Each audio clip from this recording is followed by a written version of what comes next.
Homer, City Council Member. Bill Buchanan, Police Chief. Rick Lance, Director of Public Works and Utilities. Chad Russell, Fire Chief. Matt Kane, Finance Director. JT Klaus, City Attorney. Dana Angel, City Clerk. Jolyn Graham, Assistant City Administrator. Jennifer McCausland, City Administrator. All right. This time, Dennis, gosh dang it. Daughtery. Dennis Daughtery is going to lead us in prayer. How you doing, sir? Dandy. I'm glad to be here again. We're going to make a habit of this, don't we? It's good. Let's pray. Father, we come to you this evening with grateful hearts that we can even do this here and have the freedom to have our own opinions. And God, I pray, Lord, that you would help us when we listen to understand and really understand and not just respond. God, I pray that the words of wisdom would provide peace and comfort as we go through this evening. In Jesus' name, amen. Amen. At this time, if you would stand and join us in the Pledge of Allegiance. I pledge allegiance to the flag of the United States of America and to the republic for which it stands, one nation, under God, indivisible, with liberty and justice for all. All right. All right, at this time, we'll open the floor for public forum. State your name and keep it to 3 minutes, please.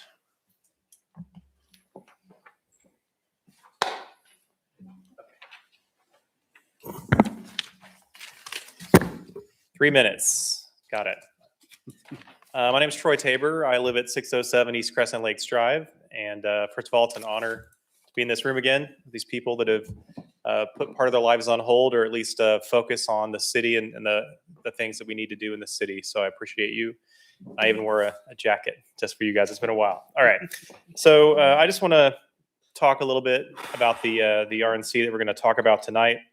I don't want to say anything bad about the job that we're doing as a city, because I don't think we are. I think we've done amazing things, and we have hard decisions to make all the time. And no one's perfect in anything, and no one's right or wrong necessarily. So it's a hard one. I'm here really to say that as far as the money is going, as far as the mill levy rate that we're talking about, or the rate that we're talking about moving to, I guess I would say that we have already grown enough that the money's there. What I mean is the 2 mil tax increase that we've been asking, or we were asked to approve tonight, raises a little over $500,000. But without raising the mill levy, due to the growth in the city of the last year, that also will bring in over $500,000. That's due to new homes, new businesses, higher appraisals, or pretty close to higher appraisals on homes, which is the expectation of a city that's growing like we are, is for us to already be bringing in additional revenue beyond what we did before. This isn't a one-year story either. In 2020, the city collected about $6.8 million in property tax. In 2024, it collected $10.7 million. That is a pretty big bump in how much money that we brought in for the same taxing. It's up 58%, and that rate that we have had, the mill levy, is kind of barely moved. A little bit of nervousness, but not much. That was due to growth, which is what we have been doing, as we've been pushing within Andover for a long time. Over that same stretch, our spending went from $37 million to $61 million, though. That's a pretty big jump in the amount of money that we're spending. It is up 66%. We know that revenue grew fast, but spending actually grew faster. That's the problem. And a rate increase doesn't fix it. It just funds it to continue growing perpetually. So here's my position. I'm not asking to hold the rate flat. I'm actually asking us to go down to what's called the revenue neutral rate plus 3.5% inflation per year from when we started this. I want to be very clear what that means, because the name confuses people. Revenue neutral does not mean that we cut the city's budget. It actually means that we're taking in the exact same amount as last year, again, with maybe some inflation would be appropriate.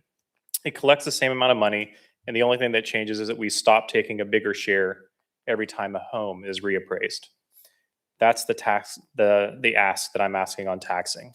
The second item might be that we pause our tax breaks for financing for new construction until we get our spending in line.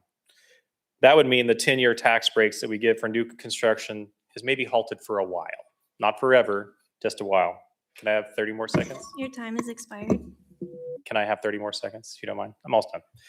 I often talked about managed growth of a city in Andover potentially outgrowing its ability to fund itself when I was on the bench. And I feel like we're probably around that point, which is the reason why we're asking for a tax increase. Removing this tax incentive would both slow down growth a bit, as well as bring us more in the revenue for those that take a chance on us that move here anyway within the city, which is what we hope we've built to this point. Thank you. Thank you. Anyone else?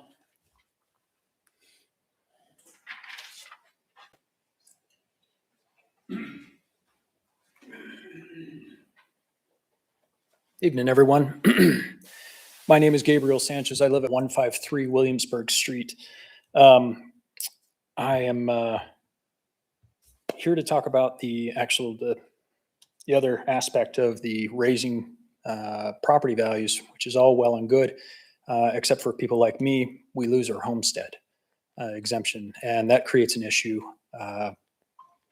where I've lived in the same home for 13 years, but because of the loss of that exemption and the increase of the taxes, my mortgage payments through escrow and all that stuff have increased $500.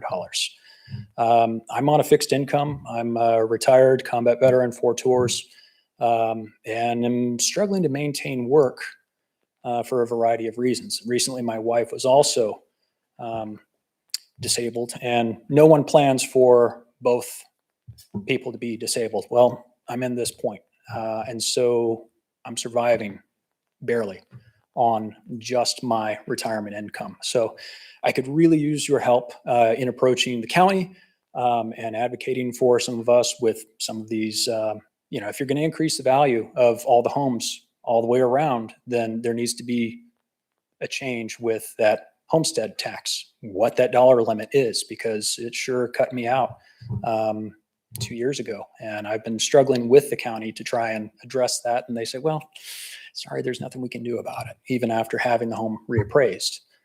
So that's my time. I greatly appreciate and have a wonderful evening. Oh, thanks for everything you guys are doing. You're really bang up job. Seriously. Anyone else? Yes, sir.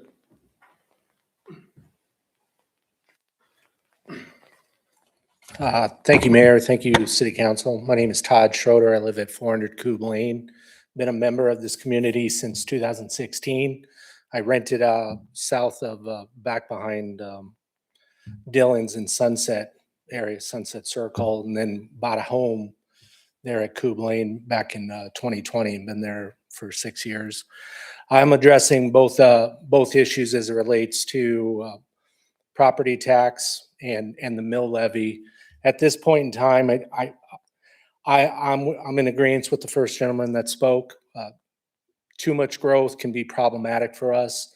I feel if we were to vote in favor of a net neutral process, that would be more advantageous, given the fact that taxes are starting to stress lower income families at this point, and Andover being what it is in its growth and its property valuations have skyrocketed. It's starting to hit us pretty hard.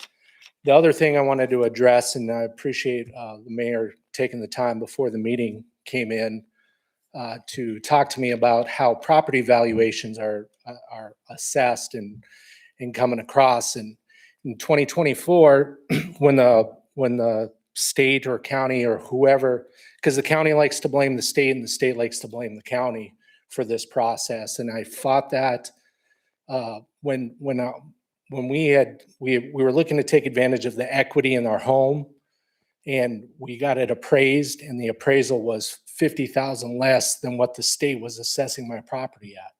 And I'm afraid that that's the circumstance that I'm in today. And it's even, the state has assessed it even more so than what it was in 2024. And I got to tell you, it's quite disheartening, and it's jaded. It makes me very jaded about the government process. and I feel very subjugated by it. And until we can figure out how the state is assessing or the county is assessing our property tax, for the year, any increase in any mill levy, because I plan on taking this argument to USD 385. We can't continue to do this, and it's coming at the extent of the people within the community, and it's got to stop at some point, or at least slow down. I am all for growth. I am all for maintaining services and even improving services, but was there any consideration to reduction of services prior to the mill levy proposal? I'm just putting it out there. I have no information other than the piece of paper that showed up and said, your property, you're going to pay another $300 on top of what you've already done last year. And oh, by the way, we're going to increase the mill levies for these different services. Your time is expired. Thank you, ma'am. Thank you. Appreciate y'all. Sir, thank you for your service. Anyone else? No? By the way, Mr. Sanchez, thank you for your service as well. Appreciate it. All right, public forum is closed. Acceptance of the agenda. Mr. Mayor, Yes, sir. I move to approve the consent agenda items 8.1 through 8.6 as presented. 7. We haven't accepted the agenda yet. What happened? The acceptance of the agenda. Oh, my bad. I'm sorry. That was consent agenda. I withdraw that. I move to accept the agenda as presented. Second. Further questions or discussion? All in favor, say aye. Yes. Yes. All opposed, no. Motion carries 6-0. All right, 7-1. Greater Andover Days 2026 presentation. One of my favorite people. Oh, Beth. You are one of my favorite people, though. Thanks. Hello, I'm Beth Green. I'm the events. Hello. Good evening.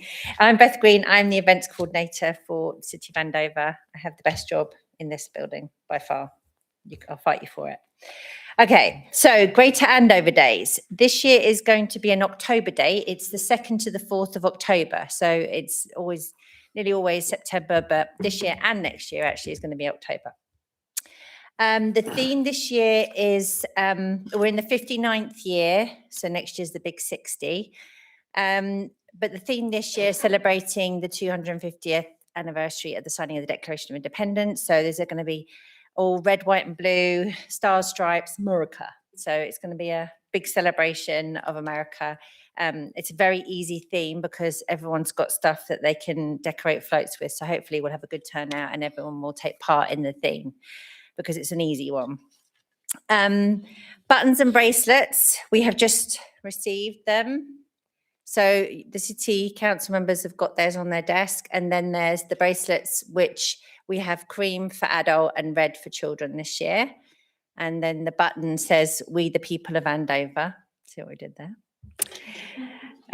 So they'll be going on sale from the 1st of September. So that's nearly here. And for this year, they're going to be $2.50. See what we've done there? That's good, isn't it? So they're going to be available at all the usual places. You can buy them at City Hall, Public Library, Andover State Bank, Andover Senior Centre and Dillon's. A portion of the proceeds this year will go to the Kansas Honor Flight. And we are very excited about the fact that they're actually going to be in the parade as well this year, which is going to be nice. Friday night concert is going to be Grand Funk Railroad and the Marshall Tucker Band. As always, oh, good. As always, you need to buy separate tickets for this. If you want to book without fees, you can go directly to the box office at the Lodge, which is open every Friday from 10 till 2 and Tuesdays 10 till 6. And on the day of the concert from 12 noon. So that'll save you a ton of money on ticket price, but you can go to selectseat.com if you miss those times as well. So on Saturday of GAD, we've got all the old favourites, the parade, business and craft expo, carnival, kids zone, art show at the library and pet show, and of course the fireworks. The petting zoo will be back for both days, and you'll also be able to get pictures with a unicorn. I know you're excited about that. We'll have 2 Bouncy's castles this year, because man, they're expensive. But we had a lot of feedback. People said they missed the Bouncy Castle, so 2. 2 face painters, a balloon artist, a bubble artist. We've got the library going to do an educational history area. And then we're going to have the Kids Entrepreneur Market this year, which is going to run alongside the Expo, which is an initiative that they get young people to come and sell their produce in a market environment so they can learn how to, run a little business and so on. So that's exciting. Volleyball, cornhole and disc golf tournaments again. Stage performances include Scene 6 rock band, which is a kids rock band from Music Scene, which is going to be good. Cottonwood Elementary Singers have confirmed, Music Scene band. And then there's a new solo artist called Savannah Smith. She's coming on the Saturday night. And then our main concert is going to be the band. Sunday in the park, we're going to have Generations will run a service from 10 o'clock in the morning. We're going to have a steel drums guy come, which is going to be pretty something a little bit different. Peachy Farm Petty Zoo are coming back. Then there's going to be activity booths with interactive games through the afternoon, rock scavenger hunt. New for this year will be a sensory-friendly area. We did this for the egg hunt, and it was very popular. So we're going to have an area a bit further away from all the activity where people who are a bit more sensitive, adults and children, can go and enjoy some activities that are a little bit more chill and laid back, so that everyone can enjoy it. It's a bit more accessible. We're going to have the car show this year is going to be muscle cars. So spread the word. And then we're going to make it a loud event. But we thought if it's going to be an American theme, it should be American cars. So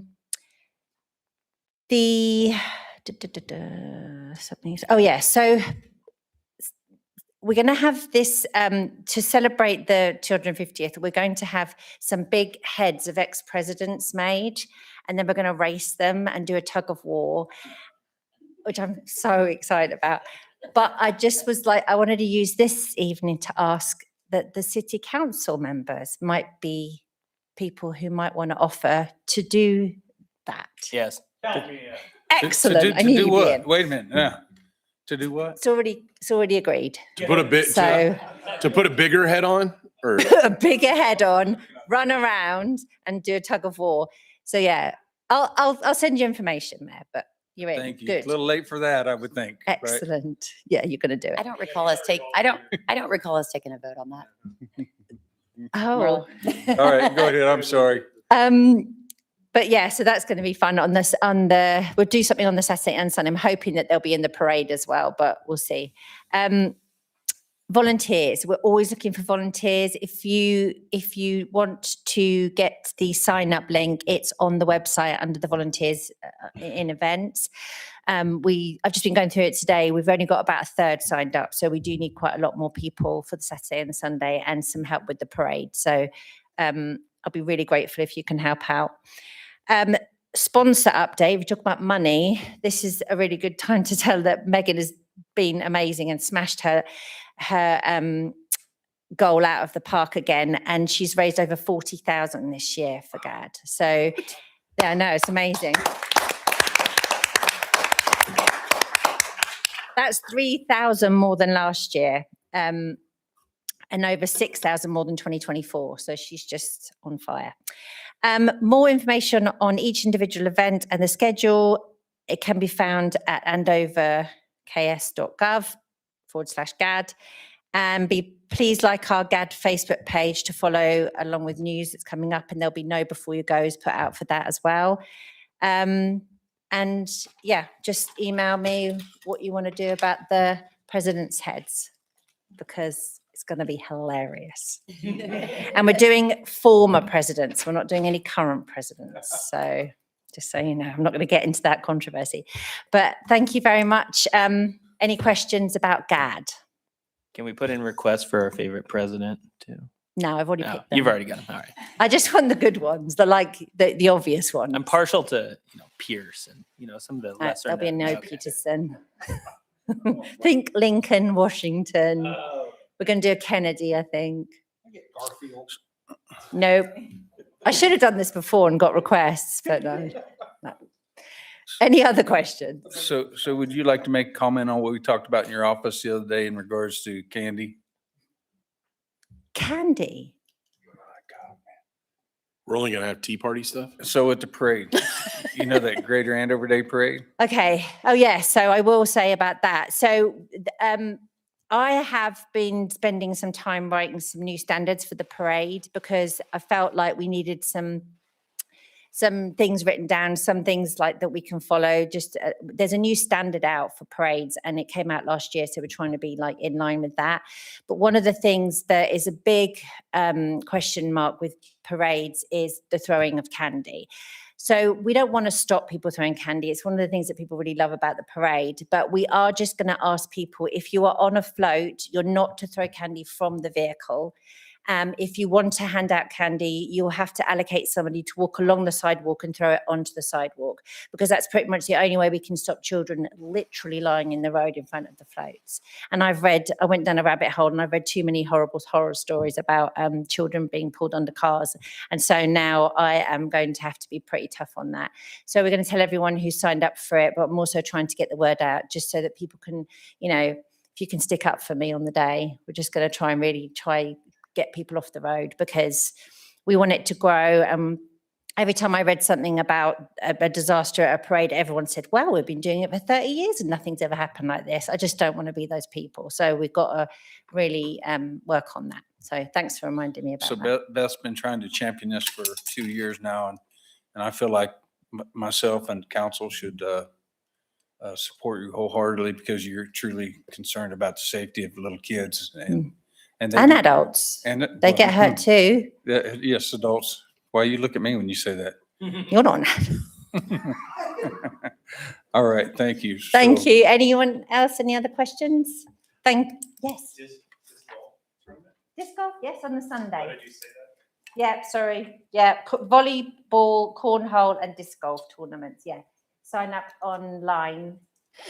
It's on the website, but you'll go to a link to something else. Some other guy does it. So yeah, disc golf is going to happen. Beth, thank you for all your hard work on this. You're and welcome. also Megan, congratulations and thank you for your hard work on this as well. I'll tell you what, the work they put into all the events is astronomical. And Beth also volunteers at the Senior Center? museum. Oh, So, museum. right. So Beth, she's a rock star for our city. She's American.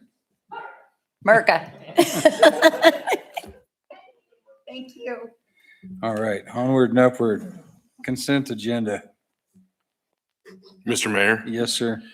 at this time, I would like to approve the consent agenda items 8.1 through 8.6 as presented. Second. Any further questions or discussion? Mr. Mayor. Yes, sir. Rick, I do have just one in regards to the street rehab adjustment, if you will. Is that stuff not known like ahead of time that we're gonna have to realign the street with the water pipes? So the areas that we're having to do that are the areas that we're a little different method we use. We used a method called ultra thin bonded, often called Nova Chip. And it's a real thin process. You edge mill. I don't know if you probably saw when they went on the curve, edge milled. And so they match up there, then they go over and it's pretty thin.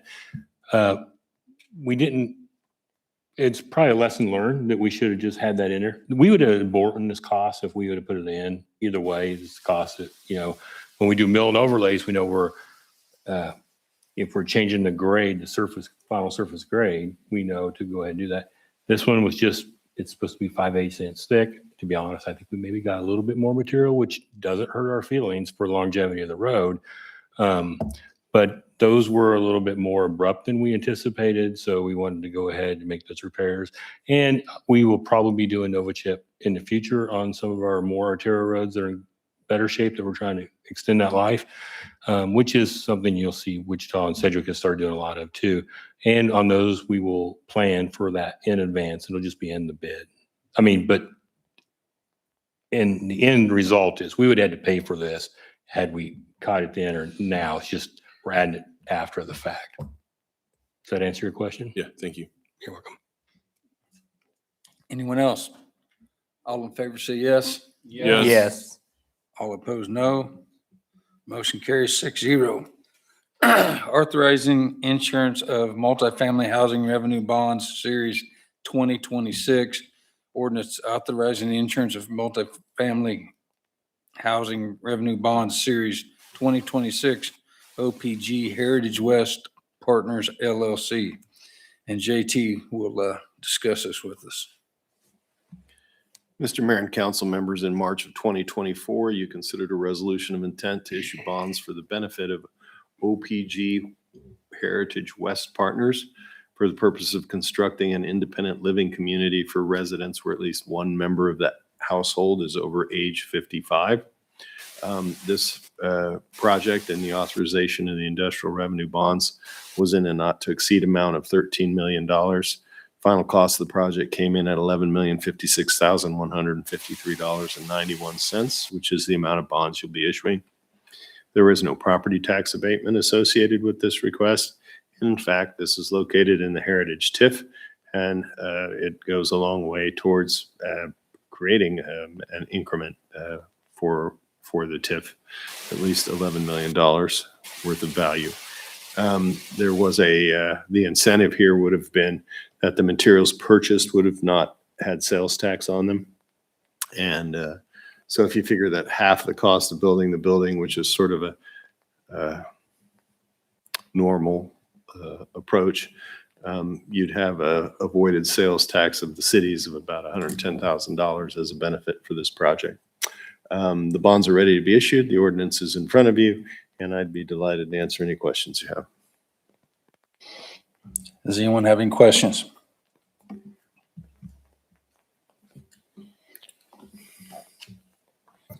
All right, can I get a motion? Mr. Mayor, Yes, sir. I move that we adopt the ordinance issuing multifamily housing revenue bond series 2026 OPG Heritage West Properties LLC for the purpose of financing an independent living community for the senior residents and authorizing execution of other documents in connection therewith. Second. I must say, I stop in there when I can, about every Sunday and or Saturday, and I'll see somebody that lives there walking, and I'll talk to them. And I have not found anybody that is not absolutely in love with living there. Went up on the observation deck that looks out over the park. So they're having some kind of grand opening or something soon. I don't know when, but I would encourage you to take a look at it because it's world class without paying world class money. So it's people that's worked all their life and can have a nice place to live without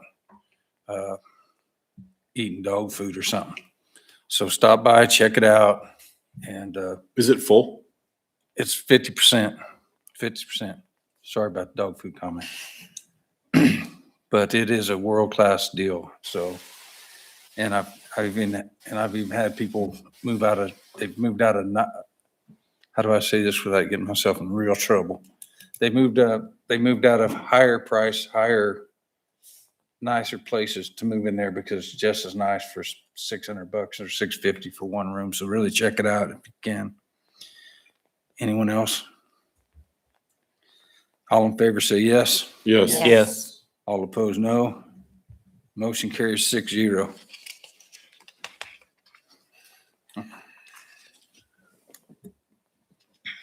All right, 10-1. Revenue neutral hearing and resolution to exceed revenue neutral rates. And Jenny is going to talk to us about this. How are you tonight, ma'am? I am doing well. How are you? Wonderful. Good. Tonight, we are presenting the City of Andover's proposed 2027 budget. Before Finance Director Kane walks you through the details, I would like to provide context for the process and the decision-making that brought this proposal to you tonight. This year's budget centered on two main themes: capital improvement, equipment financing, or funding rather, and citizen engagement. In the last few years, I've shared that the city was going to need to refocus our energy back towards capital and equipment purchases. This is because over the last 2 years, our budget discussions have appropriately placed substantial emphasis on personnel, primarily due to the salary study that was completed in 2024 and implemented in 2025. Investing in competitive and equitable compensation is important to retain the people who deliver city services every day. The product you provide is services. For 2027, our focus broadens now to equipment, facilities, infrastructure, and other capital assets that enable those same employees to do those services efficiently and effectively. The needs of maintenance do not go away when they are deferred. In fact, delaying maintenance, replacement, or planned investment often increases the cost in future years. For that reason, maintaining appropriate reserves for capital and equipment needs in 2027 and beyond has been a central consideration of this proposed budget. I also want to briefly explain the budget process, a reminder for all of you who probably feel quite familiar with it, but more importantly, for those in attendance tonight in our audience, as well as those watching on TV or online. In March, the governing body is assigned individual departments or special funds. During the spring, they meet with department heads and staff responsible for all of those areas, and they have opportunities to review requests, ask questions, and get a detailed understanding of the operations and the capital needs.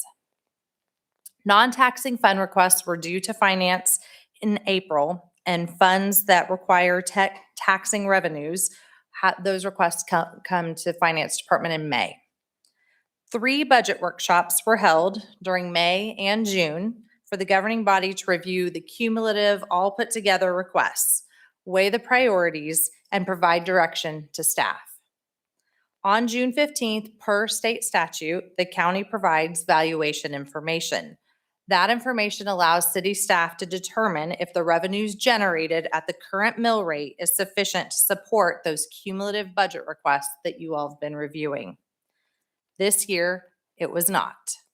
Initial department and fund requests exceeded the revenue available at a flat mill rate by approximately $1.75 million. And you all know that's equivalent to about 7 mills. This is when the most difficult budgeting work begins. Senior managers work collaboratively with reduction targets assigned based on the proportions of funds that are represented by the departments and the special funds they oversee. Staff brought a proposal to the governing body's 3rd budget workshop that reduced those initial requests by approximately $1.5 million. So the proposed budget, you might have noticed initially I said 1.75, now I'm saying 1.5. That difference, $250,000, is a 1 mil increase. The governing body recognized everything I said at the start of these comments, that preserving and rebuilding reserves for future capital and equipment needs was very important. Those reserves support our ability to plan for tangible needs such as fire apparatus and equipment, vehicles, streets, parks. We've added a lot of those over the last several years. Technology and facility improvements without allowing known replacement needs, things like the HVAC system in this building, to become an emergency expense. As a result, the mayor and council directed staff to bring forward a proposed budget that reflected a 2 mil increase, which is what is before you tonight. The additional mill will substantially restore planned transfers to reserves for departments for capital equipment needs. I want to clarify, this direction did not restore the entire amount that was initially requested by all of those department directors and heads. Even with that additional mill dedicated to reserves, the proposed budget before you tonight, so the question I believe was asked tonight, do you make any cuts, reflects a $1.25 million reduction from initial department requests.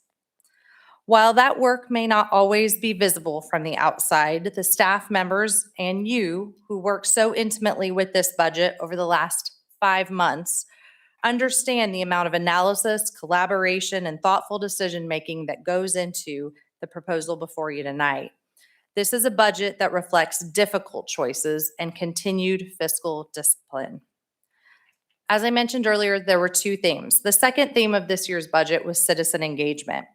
We held our first ever Andover Civic Engagement course this past year, and one session, an entire night, was dedicated to municipal budgeting. Through the class, our now 12 graduates were able to wrestle with the firsthand experience of the trade-offs when you have to build a public budget.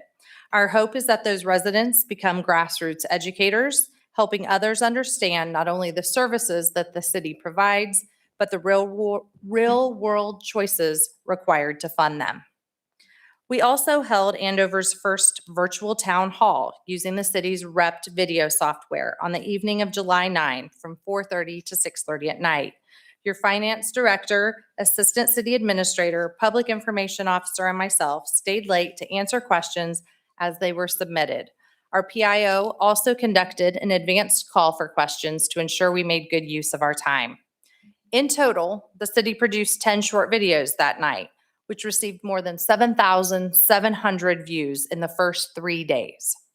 That is meaningful success for community engagement, and I want to thank Megan, Matt, and Jolene for supporting what might have seemed like a harebrained idea when it first came out and has now turned into another useful way to connect with the community. No offense that Matt probably thought it was the most harebrained. Another important public engagement tool I want to highlight is the property tax calculator on the city's webpage. And you're going to see screenshots of that in Matt's presentation shortly. This tool allows residents to see the potential impact of a mill rate increase or decrease on their own tax bill based on their home's value. This is a practical, transparent resource that helps make the decision move from abstract numbers, because data can be globbed together and it can make one story, and then you can make it tangible to what this means to my family and my budget. I understand no one wants to pay more taxes. We also would prefer to not pay more for home maintenance, gasoline, utilities, and all the other necessities of life. But the reality is that the cost of providing the services that the city provides increase over time. Even as we address those cost pressures and we invest in future needs, I'm proud to share a couple important benchmarks that reflect this governing body's and staff's commitment to being responsible stewards of your taxpayer dollars. Number 1, Andover continues to have the lowest total mill rate among all Butler County cities. And I would put our quality of life up against anyone. When compared with cities in Sedgwick County, only Derby and Wichita, both larger communities, have a lower mill rate for city services and fire protection. The proposed 2027 budget is intended to balance current service expectations with responsible planning for the future. It supports our employees, recognizes our capital and equipment obligations, and maintains a focus on reserves. Before I close, I want to talk about a little bit of housekeeping after Matt's presentation. Per state statute, the mayor will open 2 separate public hearings this evening. The first, the revenue neutral rate, or RNR, in simple terms, is an opportunity for members of the public to come forward and share your questions or concerns related to the idea of the city proposing to collect more property tax revenue than it did in 2026. The second hearing is the budget hearing. This is the opportunity to comment specifically on what is included in the 2027 budget: individual expenditures, services, programs, allocations that may or may not be included in the proposal. The governing body will not adopt the budget tonight. That vote is scheduled for Tuesday, September 8th. This allows the governing body and staff time to consider the feedback received tonight. And I would like to give a nod to former Councilman Troy Tabor for that suggestion years ago, and we have continued to make that a tradition in our budget process. Finally, I would like to express my appreciation to Matt, Jolene, Megan, all of the department heads, each member of the governing body for investing all of this time in the budget process. I say this every year, I'll say it again. Budget development is the most important work you do annually. It sets the table for what is possible in not just the year to come, but the years beyond that as well. With that context, I'll now turn over to Matt Kane to give us some of the numbers and details. 3 minutes, 3 minutes. Thank you, Mr. Mayor. I'll try to keep it there. Thank you, Jenny. That was a great outline of everything that we've been through so far this year. This presentation is slides put together of data and information, and a lot of it is in the packet just to put it out there for visibility purposes. But I'm going to run through it and touch on a few things, point out a couple of things, and be happy to answer any questions if you have any that come up. So first of all is, what is the revenue neutral rate? The revenue neutral rate is the rate at which the city would levy taxes in the upcoming budget in 2027 to produce the same number of property tax dollars as we did in 2026. The revenue neutral rate for the city of Andover was calculated by Butler County for the 2027 budget at 40.513. The proposed budget that is represented in these slides is at a mill rate of 44.951, so a difference of 4.438 mills. So why would the mills increase? Is a pretty simple concept. The same number of dollars that we levied in 2026 is not going to go as far in 2027 by general standards. There might be exceptions to that, but on a large scale, there is inflation that applies to all things purchased, including time for personnel and all of the materials needed to run a city. The process to exceed the revenue neutral rate looks like this.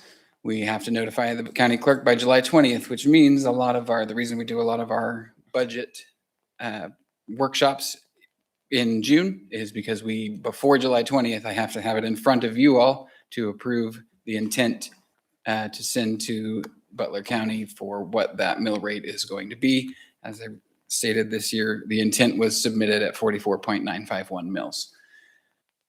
Then we must publish the notice of our hearings at least 10 days prior to the public hearings. Ours was published on August 8th.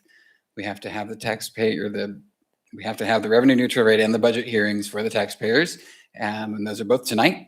And then we have to adopt a resolution in order to be able to exceed revenue neutral rate. Should you choose to, that will also happen tonight. And then formally adopt the budget. That will actually be at your next meeting, September 8th.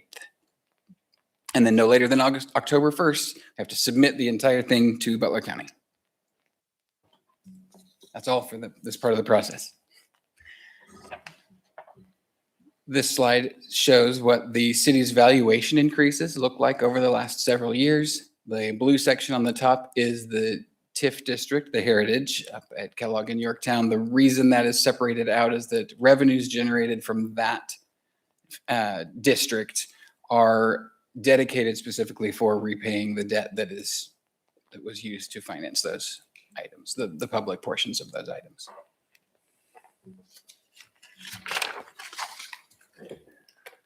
As Jenny covered in her presentation, the bottom line is that the mill rate proposed is 2 mills higher than the 2026 mill rate, and that was at the direction of you all following the budget workshops.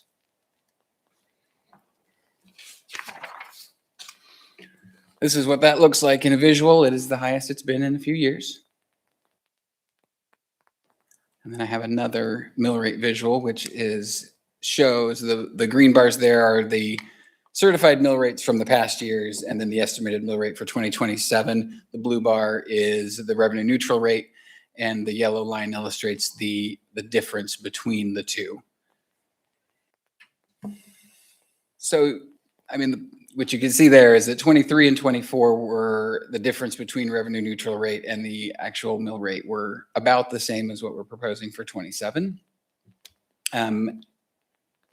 the city is growing, it is difficult to maintain a revenue neutral mill rate in a city that's growing and adding new services regularly.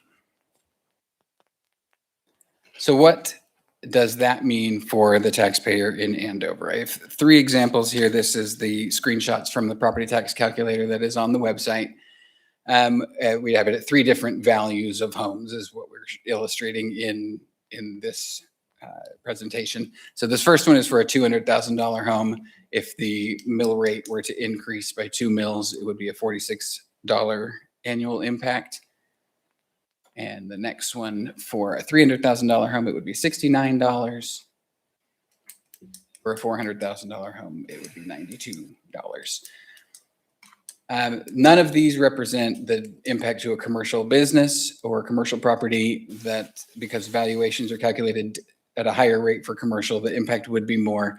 On the website, there is the ability to change property type. There's a little button there. You can go back and choose that it's a commercial property and then what the value is, and it'll give you the impact for the commercial property as well, if anybody were asking. Jenny also talked about mill rate comparison and where Andover stacks up in the bunch. This is a little bit different than how we've done it in the past couple of years. We have shown everybody's certified mill rate for the prior year and then stuck ourselves in at our proposed rate. We noticed on Sedgwick County's website that they had all of everybody's proposed rates, the intent that they had submitted on their website. So I called my friends at Butler County and said, can I get that information for Butler County too? And they said, yes. So what we have here is actually everybody's proposed rate, the intent that they submitted to the county. So these are not final, and all of these, probably every one of them will come in slightly different than what it really is. And in November, once all the certified rates are released, we'll redo this and we'll share it. But for the purpose of budgeting, our proposed rate up against everybody else's, we are middle of the pack, but the lowest in Butler County in total mills. And for just city services and fire protection, we are Wichita and Derby are the ones lower than us, as well as Benton.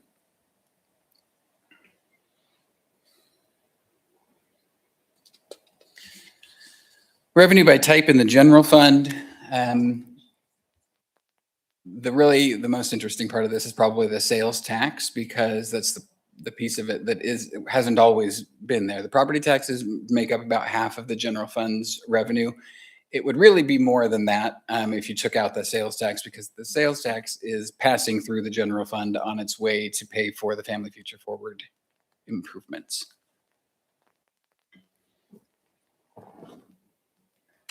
Expenditures is kind of the same story. Family Future Forward transfer is actually the largest item on the general fund's expenditure pie here. If you remove the Family Future Forward transfer of 3.9 million, then police and fire, so just public safety, police, fire, and dispatch, public safety makes up 51% of the city's general fund's expenditure. Remind us what the Family Future Forward tax is. Somebody, Jenny, Matt, I don't care. Family Future Forward's voter approved sales tax that was to build the new fire station down on South Andover Road and improvements to 13th Street Sports Park, as well as the fire station park that is next to the fire station, and eventually remaining revenues after the debt is satisfied will go toward the Andover Community Center. And the purpose for that tax was, just for anybody that needs a refresher, if you drive through our city park 5 days a week and count the Sedgwick County tag compared to the Butler County tags, you will see that we were paying for a lot of Sedgwick County fun. All right. So that was the purpose. We have a 1 penny sales tax for no sunset on it for our streets. This tax is 8 years and not a minute longer to help the folks that enjoy the amenities that the city council and people before us created, and so that they can help pay for the amenities that they enjoy from living a mile the other way. Right? Just a second, sir. Our fire station is a district fire department. It's not a city fire department. So all these things are for other people to help. We have 30,000 people in our school district. Our city is 16,000. We have 6 elementary schools, 2 middle schools, and 2 high schools. El Dorado is about the same population. They do not have 6 elementary schools, 2 middle schools, and 2 high schools. So that Family Future Forward was for people that call Andover home but live across 159th to contribute to our community through sales tax revenue. Right? Did I say that correctly? Yeah. All right. The proposed budget also includes 3 new full-time employees, a wastewater crew lead that's funded through the utility funds of the wastewater utility, streets crew lead, and a firefighter. Those are both included in the general fund budget. The streets crew lead had some trade-offs that came with it. In order to be able to fit that position into the budget, we had to remove seasonal hours, as they'll have a additional full-time person now. And we also reallocated some of the special highway dollars in the form of payroll transfer. The transfer already existed, but we increased the amount to offset some of the cost of that position.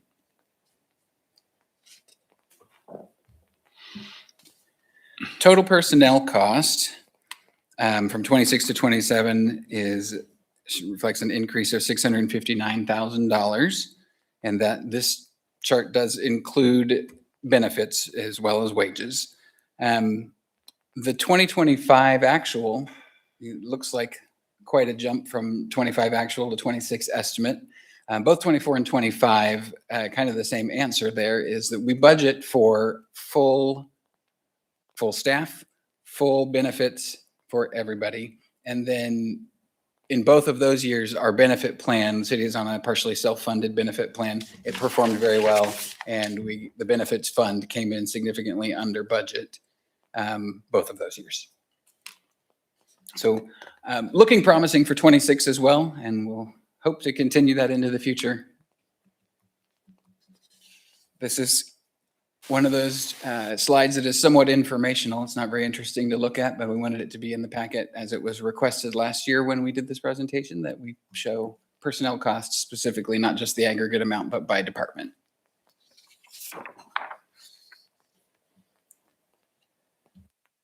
City's total budgeted revenue, kind of in the same category here. Not a real fun slide to look at, but something worth noting is that 2025 is significantly higher than the others. That is, if you look at the wastewater expansion and reserve fund, you'll see a $39 million receipt there. That was the temporary financing for the wastewater treatment plant.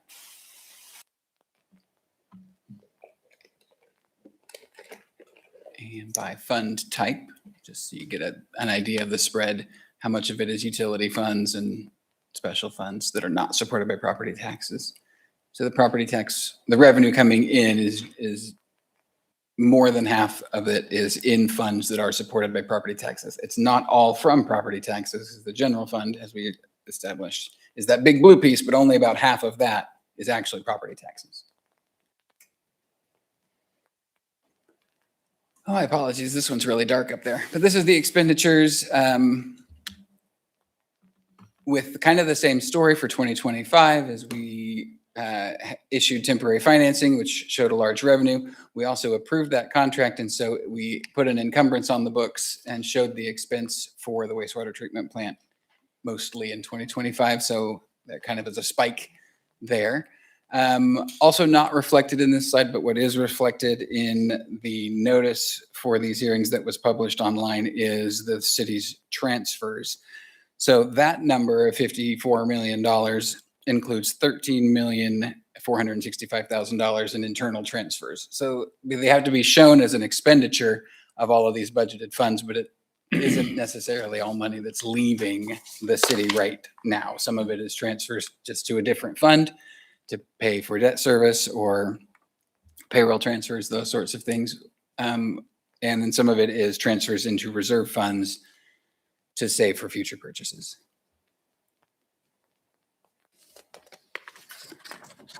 The same here concept as the revenue slide, and something that if you put them side by side and looked at them that might stand out to you is typically in governmental accounting, they would look very similar because you're not, I mean, we're not making money. We're here to fund what needs to be spent. So right now, our proprietary fund slice in the expenditure is actually smaller on this slide than it is on this one. And the reason for that is, because I feel like it should be explained, is that right now the rates are ahead for this wastewater utility. The rates, we started doing rate increases last year. We did a rate increase and then another one this year. And I think we have another couple years of rate increases already scheduled to fund the debt that comes along with that new treatment plant. The reason that right now is the way it is because we're saving up. And then when those debt payments start, we'll actually flip and we'll be the other way where the revenue slice is smaller than the expenditure slice for a couple of years. And then when the rates catch up a few years after that, they'll even back out. This is all of the CIP items, capital improvement items, both purchases and projects that are slated for 2027. We've evaluated all of these during our budget workshops, and department by department went through the approval process. I wanted to show this in a different way this time, just to give a little perspective on where it's coming from. This is the CIP items by funding type. So you can see the special fund category there is obviously the yellow, and that's the largest category, mostly street improvements. So because I felt like that kind of skewed this portion of it, I also did it in this fashion, which is I removed everything that's not somehow supported by property tax dollars. And that leaves behind this $1.3 million, which some of it from the general fund, some of it from reserves, and some of it from special fund. The golf fund is a special fund, although the only receipts it has are transfers from the general fund. So that's why it's also still included here. Kind of what I wanted to show here was that we do use reserve funds to save up for large purchases. There's a large purchase here from the street department. I believe it's the grader. Go back a slide and make sure. And there's also that replacement of the tender for the fire department, which is the other big thing that is being purchased. So $975,000 of the CIP purchases that are supported by property tax funds and not other funding sources are being purchased through the reserve funds, which just, so when we say, I just like to point out that when we say we're increasing transfers to reserve or transfers to reserve are a priority, this is why. It gives us the ability to plan for those things that we know are coming in the future and be able to have the money on hand and buy them rather than having to finance it and pay interest on it. We try when we can. This is a slide that I presented to you all on June 22nd. When we first brought to you the first iteration of the 2027 budget, which didn't have a 2 mil increase, it only had 1 mil increase. And part of what had been removed from that was all transfers to reserve. All of them had been cut to zero. And the point I was trying to make then still stands, is that it's okay. We've done a good job the last couple of years. Look at 2027. We still have enough money to make everything that we were planning to do in 2027. So we're just going to have hard conversations in 28 and beyond, but it'll take some reworking of the plan. So then following that workshop and the direction to bring another mill back as transfers to reserve, these are the amounts that were changed. You can see that the far right column there is the amount that all of these different funds got as part of that. It's roughly half, a little less than half of what they had originally planned to be. And that brought us to this point where I say, oh, good, we're all above zero. now, so that's a plus. That's a better outlook than what we had on the last one. There's still some trouble sometimes there in 2029, and what's worth pointing out about this is that this is a future futuristic document. It's something that's just us making a best effort to plan.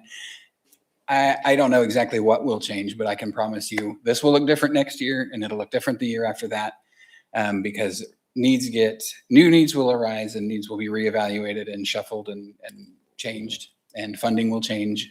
It will never be the same 2 years in a row. But in its current form, we can still see that 2029 has a need for some large purchases. And if that need stands and the funding stands where it is now, then we would have to address it somehow. And the way we would address it is most likely in the form of some kind of debt. We would either issue a lease purchase or a bond or something to support that purchase, and then we would pay it off over a length of time.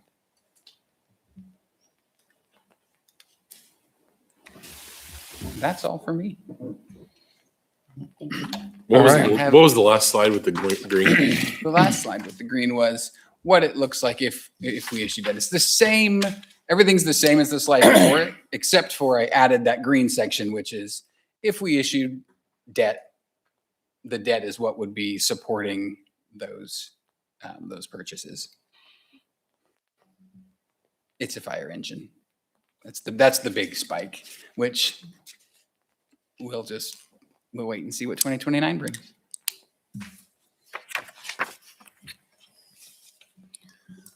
All right. Any questions, council?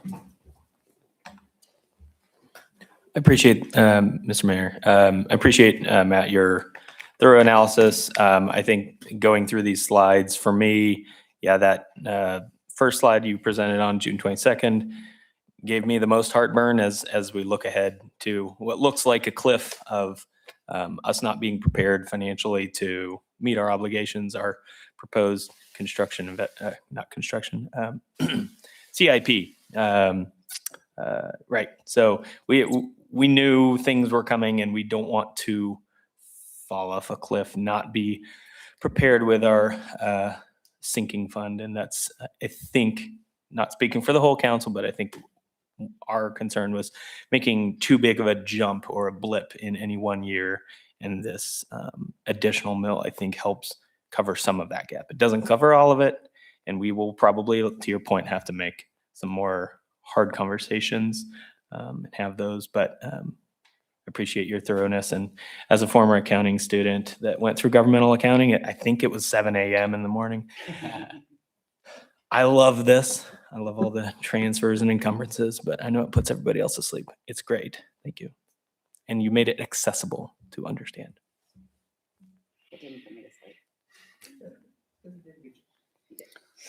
All right. At this time, I will open a public hearing in order to receive citizens' comments related to the governing body's intent to exceed the 2027 revenue neutral rate. And we've already had some speak. Unless you have something new to add, or if someone else would like to speak, feel free to do so.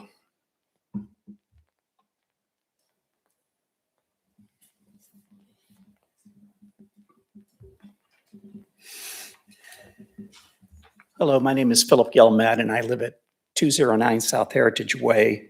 As you're probably familiar, that's essentially a 55-plus community where most, if not all, members of that community are living on a fixed income. Now, granted, they have investments and other things, but anytime property taxes go up, it means something's got to come out of the budget to pay for those. What I wanted to do here is just get a piece of clarification. And I know that you may not be able to respond to this question, but I think I heard from the city administrator that this 2 mil levy increase was going to be approximately $500,000 in funds.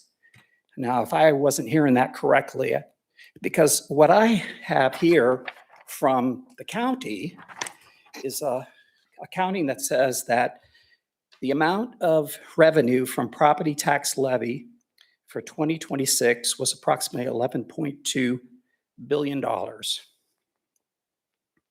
Excuse me, $million.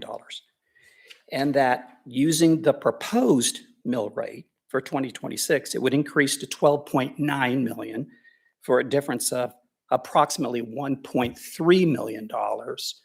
So it may be we're just mixing apples and oranges when it comes to the amount of property that's being assessed in your number versus the number that the county put out.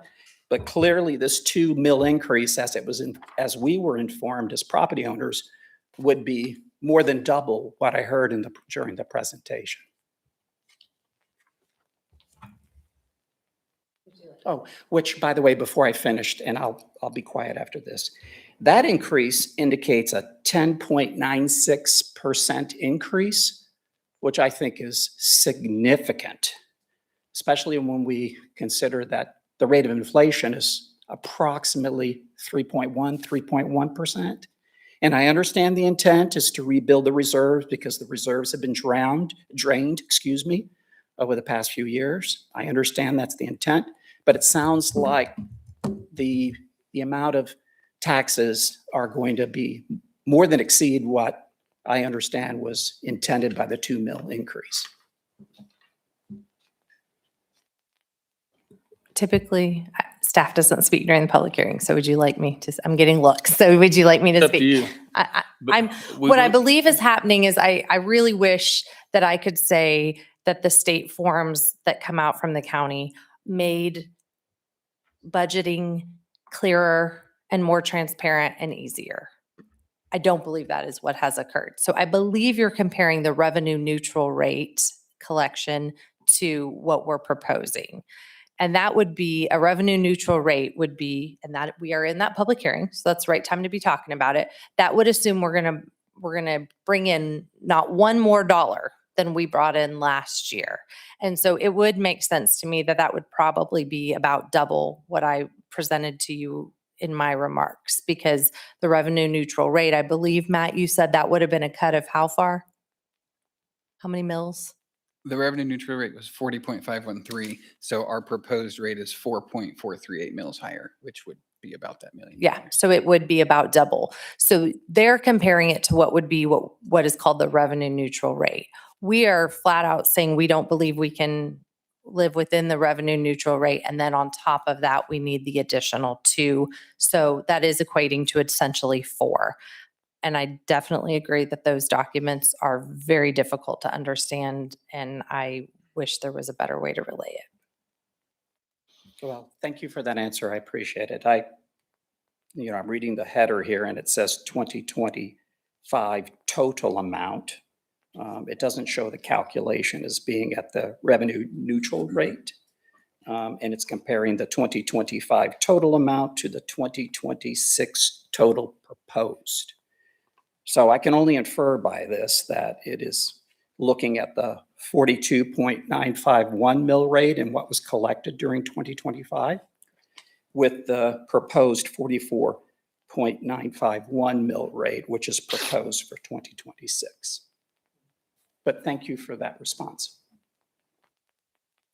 Anyone else?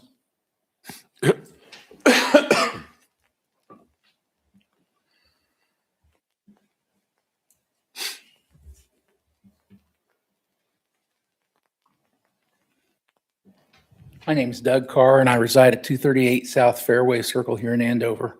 And I have actually more questions and there's just 2 of them, just so I can get an understanding.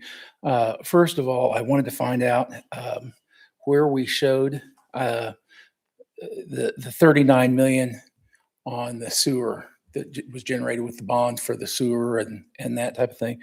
Where is the revenue shown from that 39 million? I assume that money hadn't gone out, so we should be generating somewhere $1 million, $1.2 million per year as far as revenue off of those bonds. Where is that showed at? That is receipted back into the same fund. Okay. It's not, I mean, it's in, if you were to look at the total budgeted revenue lines, it's assumed in that same line as they go across. Okay. So in each year, I don't know, when does that all pay off? When or not when the bonds pay off, when do we have to pay out the money for the completion of the project? The project is supposed to take about 36 months and we're about 12 months into it. Further than that, about halfway through. So we're looking at about 2 more years worth of revenue generated off those bonds collected. Yes, except we have spent a significant portion of it. Right. And so it gets smaller and smaller. Okay. Thank you. And the other question I have is on property taxes. And I couldn't find it, but I honestly didn't spend a whole lot of time looking for it.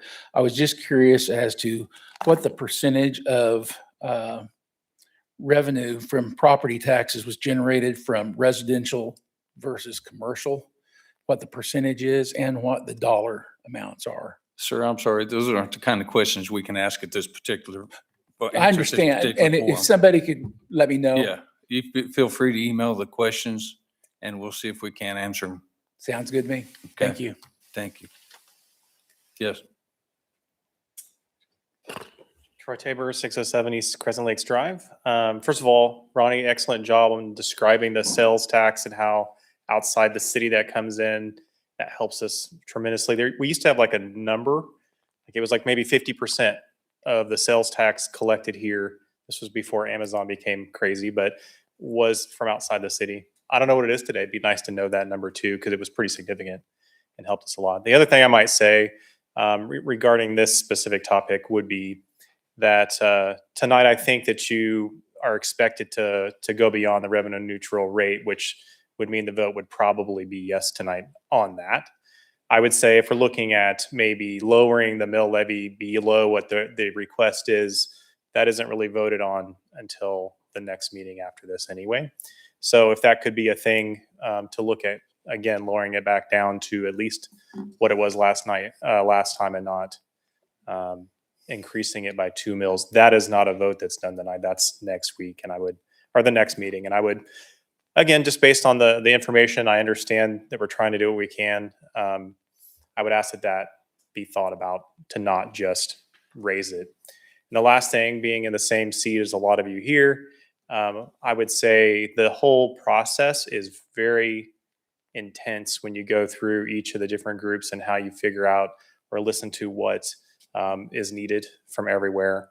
I would also caution a little bit on that same process that what you're given is what they are wanting.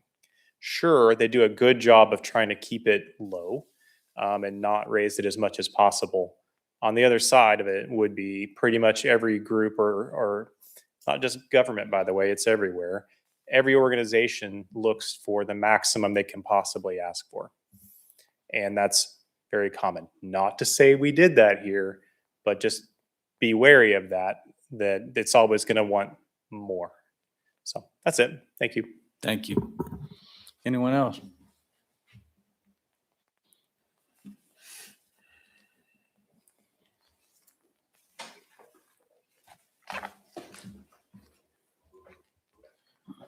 Mayor and City Council, I'm Scott Rackley, 630 East Shade.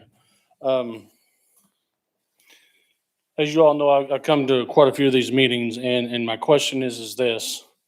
When we're allowing apartment complexes and other businesses come in and we give them tax abatements, doesn't that ultimately help with the budget? So let's just say an example, I bring in a business and I'm asking for an abatement of 20 million. Is there not a way that we can at least talk to these people and say, hey, we don't mind helping you out, but in the end, you're costing us money. We're having to make our taxpayers pay more, and at least meet them halfway with that abatement instead of giving them the full amount that they're asking for. I'm pretty sure that kind of helps affect the budget, does it not? When you give an abatement? Yeah, so that's all I got.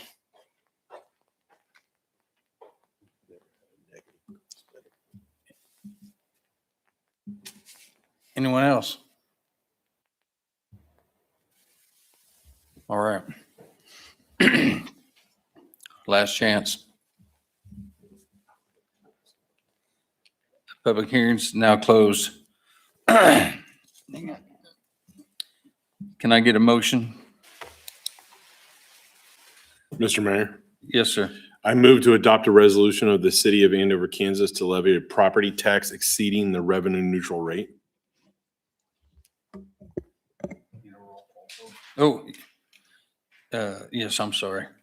We do, we still got to do the We need motion. a second, right? Yeah, I need a second.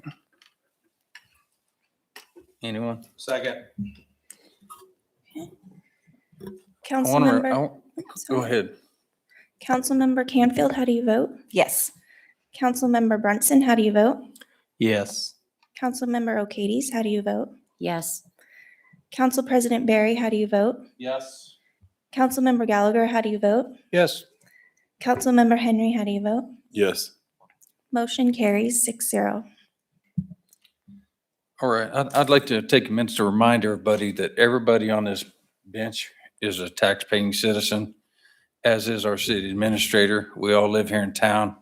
This ain't Congress where we're voting ourselves a raise. This is making the best decisions we can for the city citizens of Andover. So sometimes it gets forgotten that we too we're not excited about raising the taxes on our families either, just to put that out there for the public. All right, 2027. Mayor, if I may, Oh, I'm sorry. can you close the public hearing, please? Yes, ma'am. At this time, we'll close the public hearing. 2027 budget hearing, and Matt is going to talk to us about this again. Would you like me to start over? No. No. No. Slide one. Let's go. No. I won't make you all go through the presentation again, but this is the second of our public hearings this evening. This one is for specifically the proposed 2027 budget and the items it contains.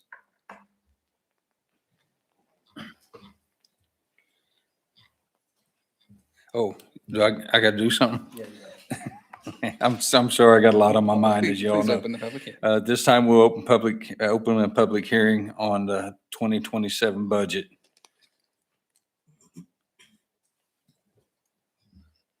And it's open again for public hearing for people to speak if they'd like to.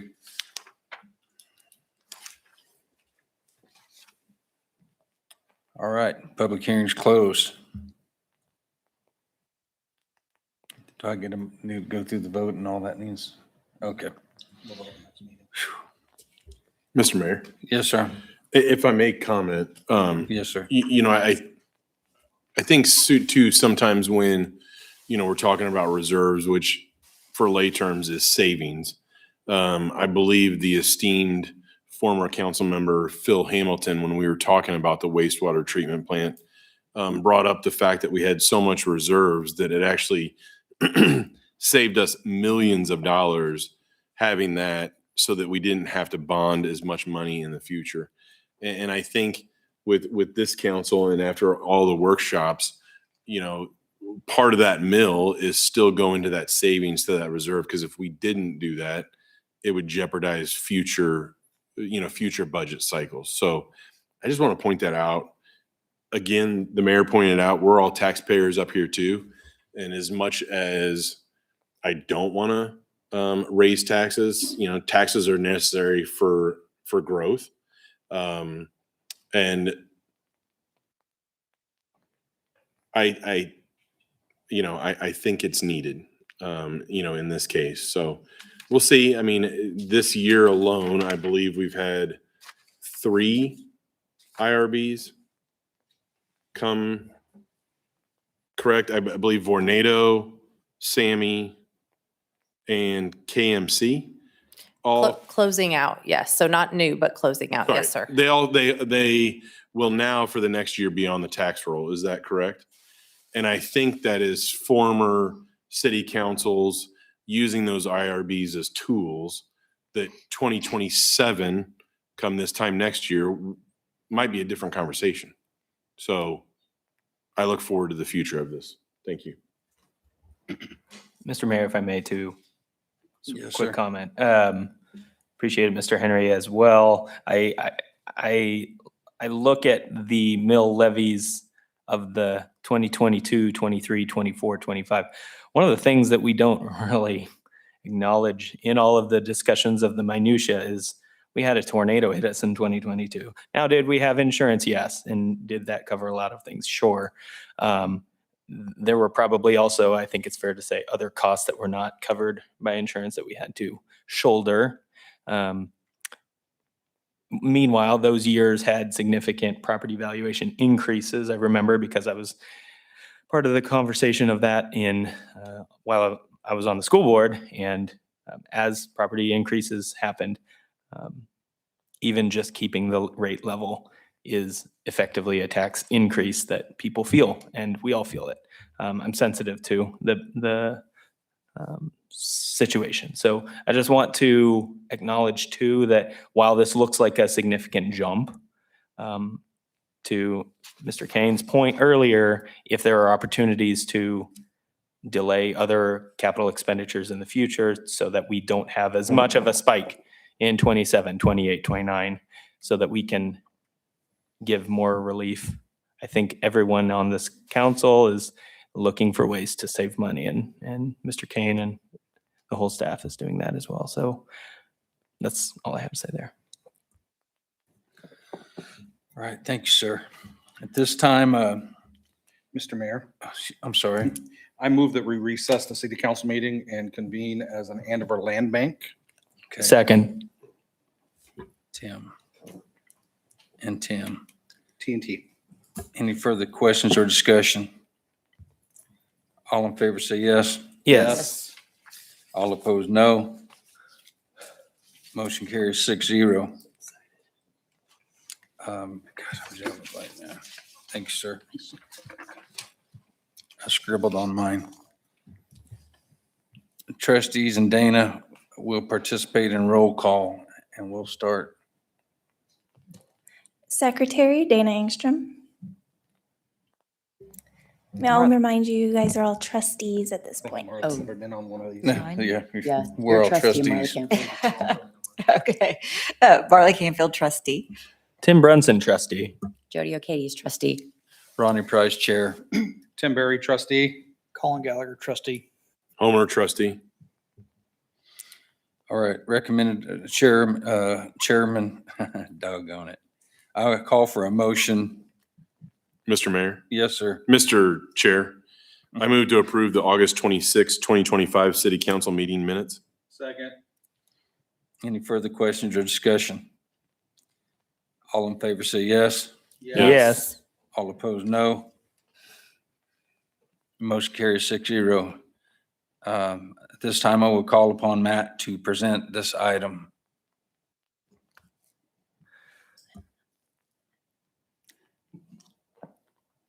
Thank you, Mr. Chair. The Andover Land Bank needs to have a public hearing. There it is. Same as the city has to. Andover Land Bank is a separate entity, however, so it must have its own public hearing and budget process. This is as it was presented in the workshop in May. The Andover Land Bank did not exist in 21 or 24 and 25. So there was no revenue or expenditures. In 2026, in its first year following its inception, it receives a $15,000 transfer from the general fund to cover any expenses that may be incurred in the future. There have not been any yet this year, and that I know of, we don't have any planned. So that estimated column in the middle there is still 0. So for that reason, we don't have any need or plans to transfer any more money into the land bank in 2027. So we have a 0 showing for revenues, and we are going to leave the 15,000 as a potential expenditure in 2027. So the land bank has the authority to spend it should it need to. Any questions? Mr. Chair, Yes. I'll ask a question for Mr. Kane. If for some reason we never end up expending any money, where would that transfer back to? Fire. I think I might let JT answer that one. Okay. It'll come back to the general fund if you abolish the land bank. Okay. I kind of figured, but I just wanted to hear. Thank you. All right. This time I'll open up for a public hearing to hear from the public if they have something they'd like to speak to the governing body about. No one? All right, I'll close the public hearing. Mr. Chair, Yes, sir. I move we adopt the 2027 Land Bank budget subject to appropriations by the city. Second. Dang. Jesus. Any further Everybody questions wanted or to do that. discussion? All in favor say yes. Yes. All opposed, no. Motion carries 6-0. Mr. Mayor, I move to reconvene as Andover City Council. Second. Any further questions or discussion? All in favor say aye. Yes. All opposed, no. Motion carries 6-0. All right, 14-1 Cornerstone Park restroom, and Daniel has the pleasure of talking to us about this.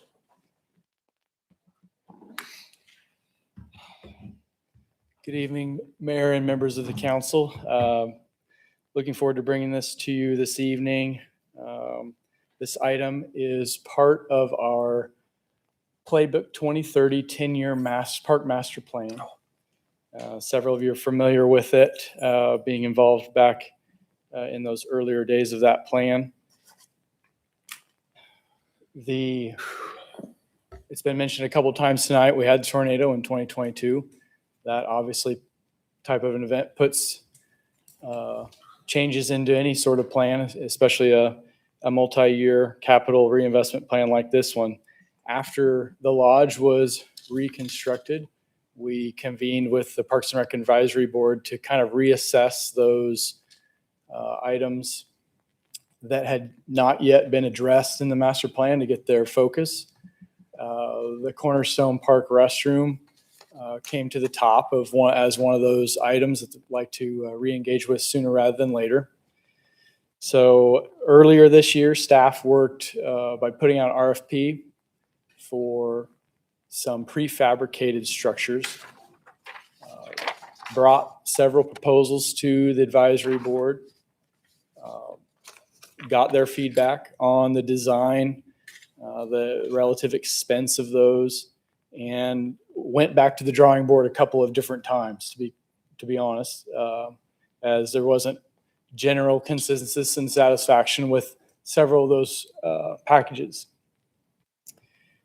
Later on, we engaged with Public Restroom Company, who had done some recent projects in Derby. And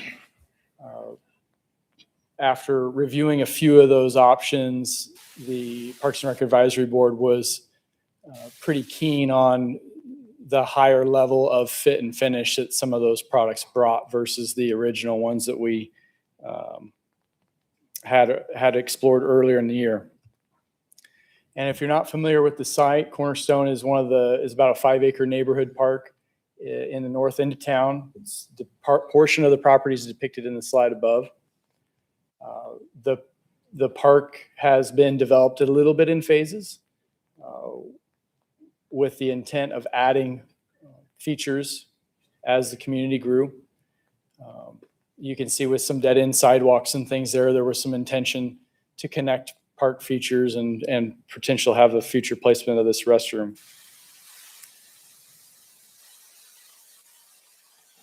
The project budget for 2026 for this was budgeted at $300,000. And after, like I mentioned earlier, several iterations of pricing, we got a Lakeview Park model back from Public Restroom Company in the amount of $218,837. And that's a prefabricated structure that includes delivery and placement on the site for that cost. The owner, which is us, the city in this circumstance, is responsible for the site preparation, utility extensions, foundations, things like that. We got more than rough estimates from several contractors that were willing to talk with us, including Crossland, to get a more detailed look at what that site preparation expense would be. And that's a little bit over $30,000 for the foundation. We have a long extension of utilities to handle at this site for both water sewer, and electric. But as proposed in your packet tonight, that would bring the restroom portion of the project to right around $250,000, giving us, giving the staff plenty of wiggle room in case we encounter extra expenses along the way. And then potentially adding a couple of other amenities, perhaps some park benches at the pickleball court or a small short fence to improve the player satisfaction up there since it's an open space right now.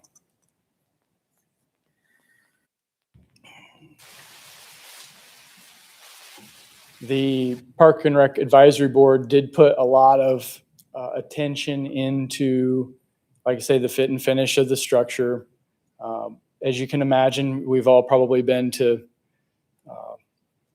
the more remote or lesser developed portions of state parks or, the U.S. Forest Service. Some of those very inexpensive units are essentially just the concrete shell and a roof on top of it. So this will be a 3-season structure. We will still winterize it, similar to the vast majority of our outdoor restrooms, Central Park restroom being the only exception. We were able to get several features within this price that the PRAB found important, which was the water bottle filling stations, the regular fountains, the overhang over the entrance, and then a true separate mechanical chase with an entrance that was around back and not adjacent to the public view. Basic floor plan for you right there in your packet as well. If you all choose to move forward with this, the public restroom company would submit us formal drawings with all the specs required for the utility placements and things on the site foundation. And that we would engage with local contractors to get that done between now and the delivery date. It is worth mentioning, we've mentioned with multiple groups, including the PRAB, most of these vendors, including this one, have an extreme lead time in the production of their product. This one is looking at 40 weeks. So this would be a project that would not be completed with this strategy this year. It would be in the middle of next year. But I would be happy to answer any questions you might have about this project at this time. Mr. Mayor. Yes, sir. Daniel, I appreciate the work on this. I appreciate the Parks and Rec Advisory Board taking multiple different looks at this. How many people are on the Parks and Rec Advisory Board? Excuse me. We have 9 members on the advisory board. Are they all citizens of Andover? They are. And are they particular to maybe design, engineering? Is it all kind of facets? Is it at large? We have a variety of professionals on the board, most with at least a more than passing interest in the park spaces and what they provide to the community. Thanks, Dana. Mr. Mayor. I just wanted to second what Mr. Henry said. I think that it's important that people know that we have great individuals that sit on these boards and these committees. Not only are they very selfless with their time, but they're also very cognizant of the budget, cognizant of what it looks like to be able to put something like this in the park. The fact that they did go back and look at it multiple times, I think speaks highly of them and their due diligence and what they were doing. So thank you to them. If you could pass that along, please. No problem. Mr. Mayor. Yes, sir. At that park, Danny, I didn't say this maybe earlier last night. At this park, do we have a dog drinking fountain?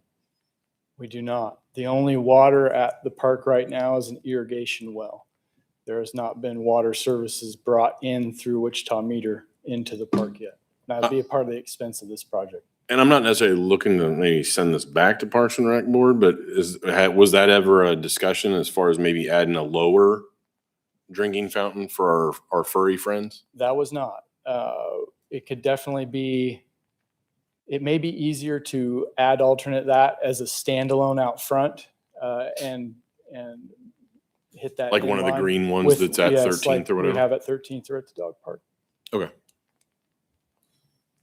Mr. Mayor, Yes, I ma'am. just want to point out, we do have a member of PRAB in the crowd. Scott, hiding back there in the corner, is one of our members. So they did a lot of work, staff did a lot of work on this. So I just want to thank them for showing up and participating.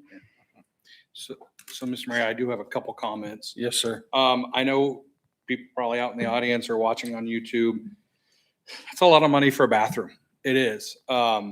However, you know, the Central Park bathroom was a lot. The Redbud Trail bathroom was just outrageous. I had a buddy of mine who does construction. He threw this in his model, and even without his labor, it's just the material. He was at like 195. That was just material. That wasn't even labor to build it. So, I mean, you know, and he said he just skimmed through this that I gave him, and he's like, I don't even know what really material, you know, what toilets and stuff they're using. So I think last night you said these are going to be higher end, These would be like stainless finish inside, Yeah. like you see at So, Central. I think all his stuff was just like cheap contractor grade, you know, normal ceramic toilets and stuff like that. So, I mean, I know it seems like it's a lot of money, but stuff's gone up in cost. I mean, it just has. Construction is just outrageous right now. So I think this is great. And Mr. Mayor, Yes, ma'am. Daniel, if I'm correct, we budgeted 300,000 for this. Correct. So this is actually under budget by $50,000, At give or the- take. Correct. The contract price with public restroom is 218 and change. And our best estimates right now, without getting pure scopes of work from each contractor, is about 32. So we're around 250 right now.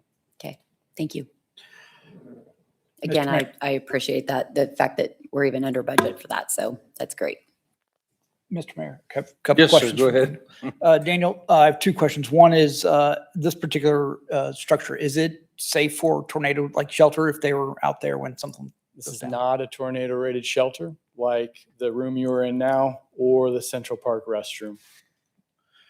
That was not explored from the beginning, as between myself and Public Works Director, we're not confident we could even get that structure completed under budget.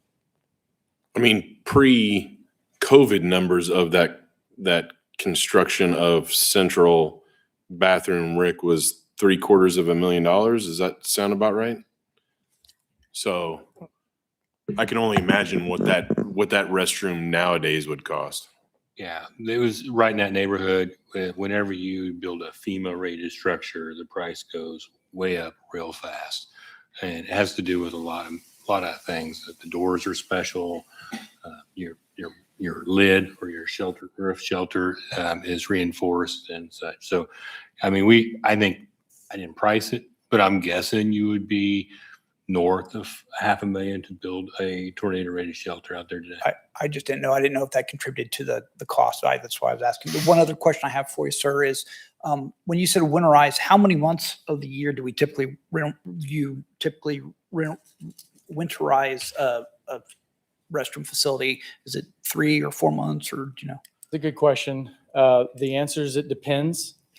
We don't have an inventory that's so large. We can kind of ease our way into November and watch it and be ready to try to, you know how it goes. We always have those 65-degree days and then people are wondering, why are we shut down right after it was 24 another day before that? But it's fair to say 3 months, 2.5 to 3 months. We can go an extended period beyond maybe what you would do like with an elevated backflow above ground, above grade. Those are very susceptible to even just a couple degrees below freezing. Anyone else? Mr. Mayor, Yes, go ahead. I move to approve the proposal for the public restroom company in the amount of $218,837 for the prefabricated restroom package for the Cornerstone Neighborhood Park. Second.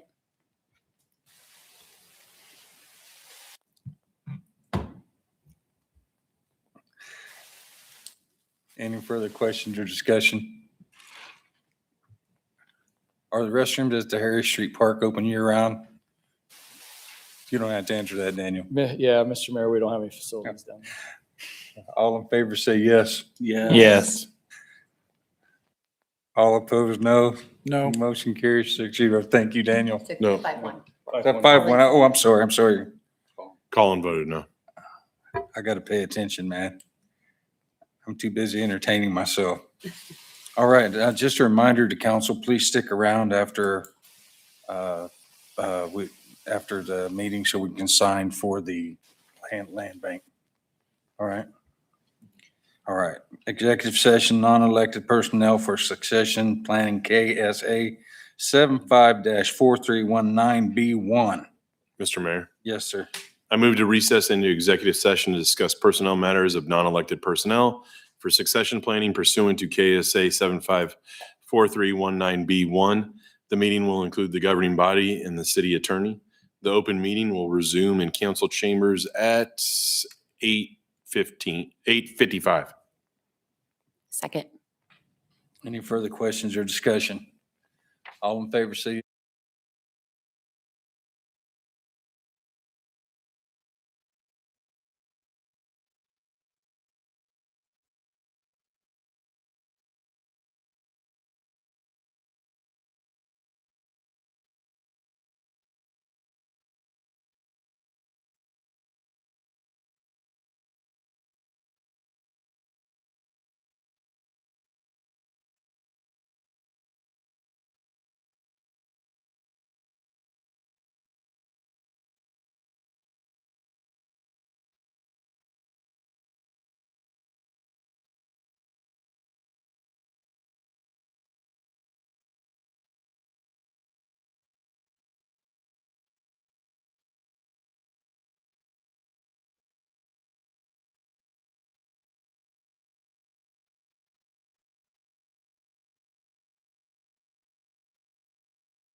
Mr. Mayor, Yes, sir. I move to come out of executive session. Second. All in favor, say yes. Yes. All opposed, no. All right.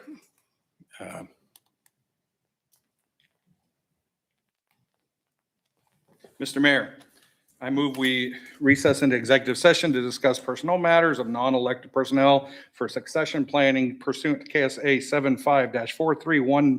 75-4319B1. Meeting will include the governing body and city attorney. The open meeting will resume in council chambers in 15 minutes. Second. All in favor, say yes. Yes. Yes. All opposed, no. Motion carries 6-0.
May you bring us back in, please? Mr. Mayor, I move to come out of executive session. Second. All in favor, say yes. Yes. Excuse me. All opposed, no. Motion carries 6-0. Hit it, Homer. Or Tim, I don't care. President Barry. Just- I move we recess into executive session to discuss personnel matters of the non-elected personnel for succession planning pursuant to KSA 75-4319B1. The meeting will include the governing body and the city attorney. The open meeting will resume in the council chambers in 15 minutes. Second. All in favor, say yes. Yes. Yes. All opposed, no. Motion carries 6-0.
Mr. Mayor, I move to bring us out of executive session.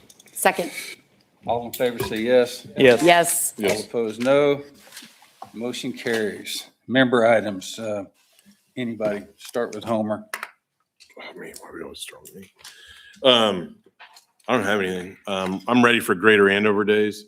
That new lineup that Beth had is pretty cool. I'm excited about the gaming that we've kind of been talking about since we've seen the high school students bring back state championships and that. And so I'm really excited to do that. And hopefully maybe I can compete with some other fellow city council members against some Mario Kart action. So that's all I got. Happy Labor Day. I don't think we're here for Labor Day, right? So. Oh, yeah. I would like to say that for those individuals who expressed their concerns about the mill levy and so forth, I do appreciate that.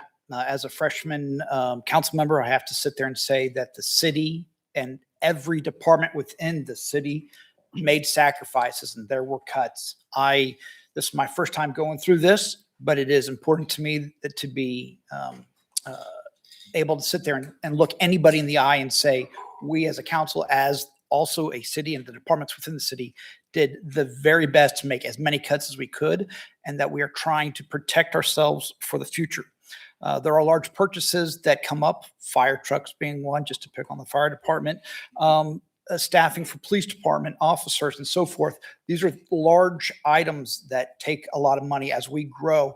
And sometimes those expenses are just unexpected. As far as the property valuation that is a big term we heard tonight. I want to remind people that the county is responsible for the evaluations.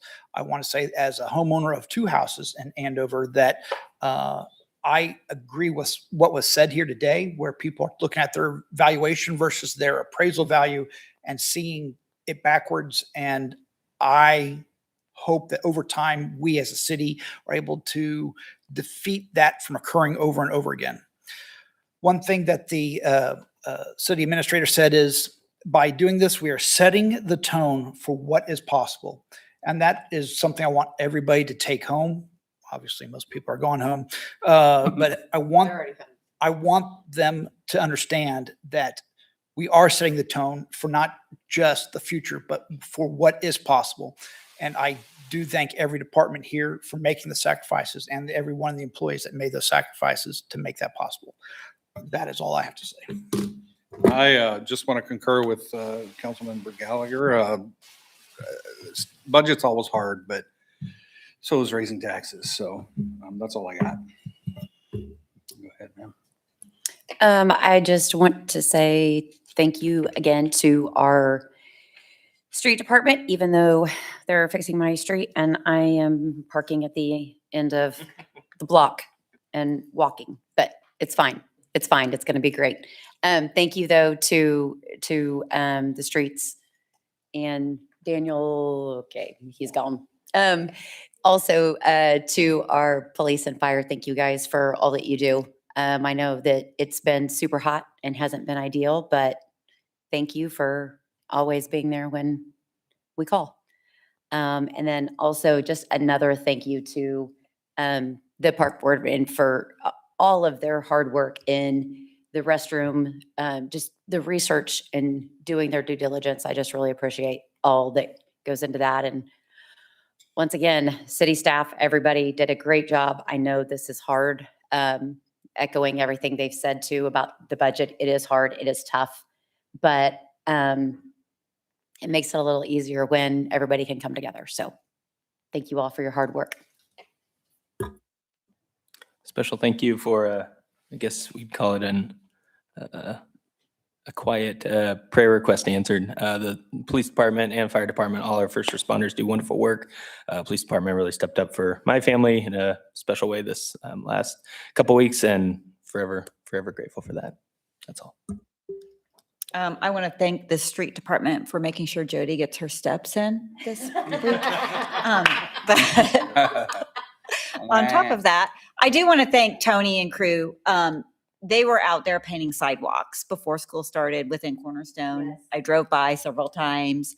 It was hot. So I do want to thank her and the team that was out there doing that work. I Go was ahead. gonna say, I will pass that along. Thank you. And then I do want to just quickly highlight that I did attend the REAP event last couple weeks ago. I will note that they are looking at a regional unified legislative priorities for the upcoming year. So if you have thoughts on that, what that could look like, the idea is that these priorities would cross regional boundaries. It is about the region. They're looking at the typical transportation, workforce, economic development priorities, but they're trying to get back to their roots of what they originally were structured to do. And so please be thinking of that as we start hearing things, what some of those priorities we could get behind. And that is it for me. So are you attending all the REAP meetings? I've attended just one. I will miss the, so that if anybody isn't interested, the next REAP meeting is doing a tour of Textron's Learning Center, which is very, very cool. So if anybody would like to go to that, I do encourage that. I will have to miss that one.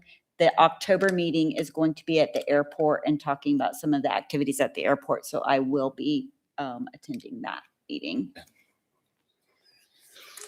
All right. Darn. Well, I got to say that Jennifer is leaving us for greener pastures, and working with you the last 6 years has been a privilege to figure it all out together, to watch what you've done with a mayor that was uneducated on everything but putting his boots on, 3 or 4 new council members, just to watch you maneuver the city through freaking COVID.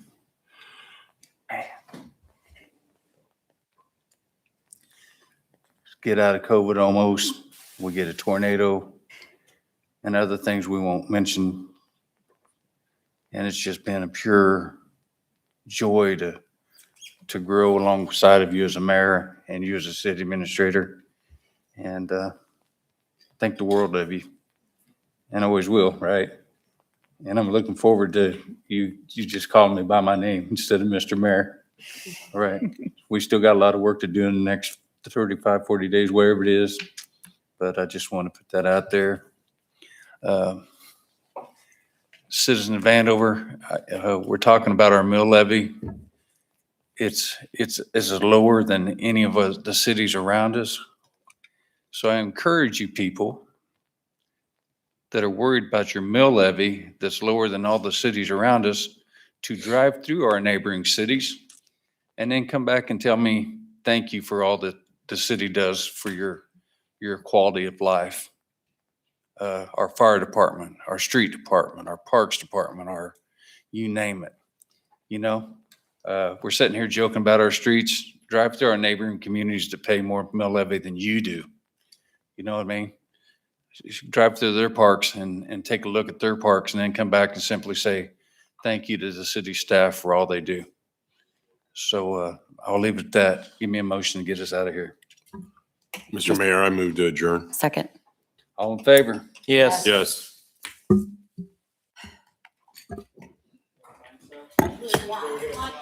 next meeting is done in an hour and not another 10 o'clock night.